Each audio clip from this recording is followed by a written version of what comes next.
Self control আমরা জানার পরও মানতে পারি না। আমরা জানি কোন কাজটা করলে আমাদের ফিউচারের জন্য ভালো হবে, তারপরেও আমরা টেম্পোরারি সুখের পেছনে সময় নষ্ট করি, কিন্তু পার্মানেন্ট আনন্দের কথা আমরা ভুলে যাই। এটা হয় সেলফ কন্ট্রোল না থাকার কারণে। তাই আজকের ভিডিওটি দেখলে আপনি বুঝতে পারবেন এবং জানতে পারবেন কীভাবে সেলফ কন্ট্রোল করার মাধ্যমে আপনার জীবনটা বদলাতে হয়। ওকে, সো আমার এক ফ্রেন্ড ছিল যে কিনা সারাদিন টিভি দেখতো, মোবাইলে ভিডিও গেম খেলতো, তারপর মোবাইলে স্ক্রল করতো, সারাদিন রিলস দেখতো, কিন্তু তার ইচ্ছা ছিল পরীক্ষায় ভালো একটা রেজাল্ট করার, যা সে করতে পারতো না, খালি তার জীবনটা ডিস্ট্র্যাকশনে ভরা বলে।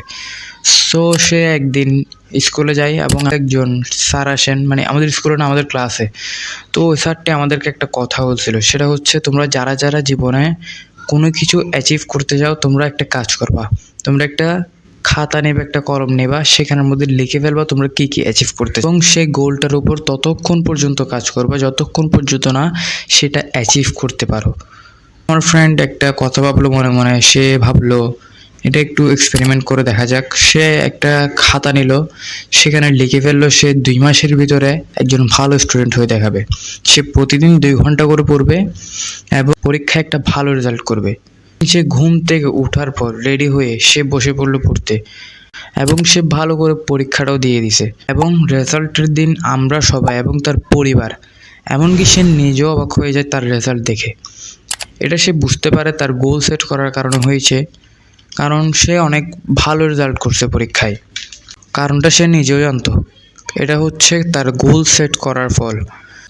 সে এখনও বড় কিছু অ্যাচিভ করার আগে তা একটা খাতায় লিখে ফেলে, অর্থাৎ গোল সেট করে ফেলে, এবং সে গোলটা অ্যাচিভ না হওয়া পর্যন্ত সে কঠোর পরিশ্রম করে। আসলে সেলফ কন্ট্রোলের প্রথম স্টেপ হচ্ছে গোল সেট করা আর তা অ্যাচিভ না হওয়া পর্যন্ত সেটার উপর কাজ করা। তাই তার জীবন থেকে একটা জিনিসই শেখার আছে, সেটা হচ্ছে আমরা সেলফ কন্ট্রোল করার আগে আমাদের একটা গোল সেট করতে হবে।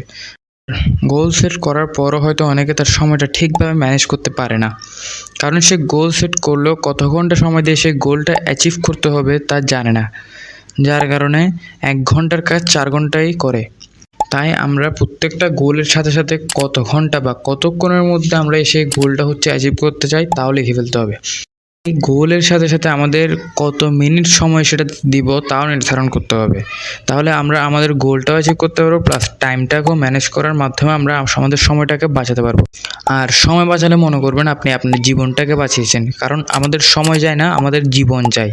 তাই আমরা যদি সেলফ কন্ট্রোল করতে চাই তাহলে আমাদের টাইম ম্যানেজমেন্টটাও শিখতে হবে। সেলফ কন্ট্রোল এর অন্যতম একটি মাধ্যম হচ্ছে ইমোশন কন্ট্রোল। আপনি যদি আপনার ইমোশন কন্ট্রোল করতে না পারেন তাহলে ইমোশন আপনাকে কন্ট্রোল করবে। আপনি যদি কখনো ভয়, রাগ, দুশ্চিন্তা, অস্থিরতা, মানসিক চাপ এগুলো ভেবে মনে করেন আপনি ভয় পেয়ে কোনো কাজ করলেন না, তাহলে আপনাকে আপনার ইমোশন কন্ট্রোল করছে।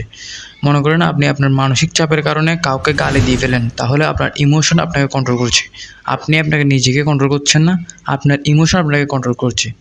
তাই আপনি যদি আপনার ইমোশনগুলোকে কন্ট্রোল করতে চান তাহলে আগে সেগুলোকে মার্ক করে ফেলুন, কারণ আপনি যখন আপনার ইমোশনগুলোকে জানতে পারবেন তখনই আপনি সেগুলোকে কন্ট্রোল করতে পারবেন। আপনি প্রতিদিন 5-10 মিনিট খালি প্লেসে বসে মেডিটেশন শুরু করুন, কারণ এটি আপনার স্ট্রেস কমাতে আর ইমোশনাল কন্ট্রোলে সাহায্য করবে। ইমোশন কন্ট্রোল করতে পারলে সেলফ কন্ট্রোল করা একদম ইজি হয়ে যাবে আপনার জন্য। আপনি যদি আপনার ইমোশন সাইডে রেখে ডিসিপ্লিন হতে পারেন তাহলে আপনি সেলফ কন্ট্রোল শিখে যাবেন। যদি আপনি কোনো কাজের রেজাল্ট পেতে চান তাহলে আপনাকে সেলফ ডিসিপ্লিন পারসন হতে হবে। আপনি 1 দিন 2 দিন কাজ করে কোনো কাজের রেজাল্টই পাবেন না। আর আপনি যদি সাকসেস পেতে চান তাহলে আপনাকে প্রসেসে ফোকাস দিতে হবে, কারণ সাকসেস একদিন আসে না, সাকসেস একটা প্রসেস মেনটেন করতে পারলে আপনার সাকসেস এমনিতেই চলে আসবে।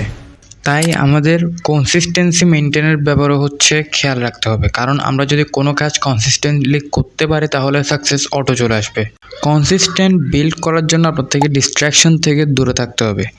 আজকের ভিডিওতে বলা কথাগুলো যদি আপনি আপনার জীবনে অ্যাপ্লাই করেন তাহলে আপনার জীবন ফুললি চেঞ্জ হয়ে যাবে। একটি গোল সেট করুন, টাইম ম্যানেজমেন্ট করুন, ইমোশন কন্ট্রোল করুন, কনসিস্টেন্সি বিল্ড করুন, এরপর আপনি ধীরে ধীরে সেলফ কন্ট্রোল করতে পারবেন আর ডিসিপ্লিনড হতে পারবেন। আজকের ভিডিও থেকে যদি আপনি কিছু শিখে থাকেন তাহলে এই ভিডিওটি শেয়ার করার মাধ্যমে অন্যকেও কিছু শেখার সুযোগ করে দিন। আর লাইক সাবস্ক্রাইব কমেন্ট করে দিবেন।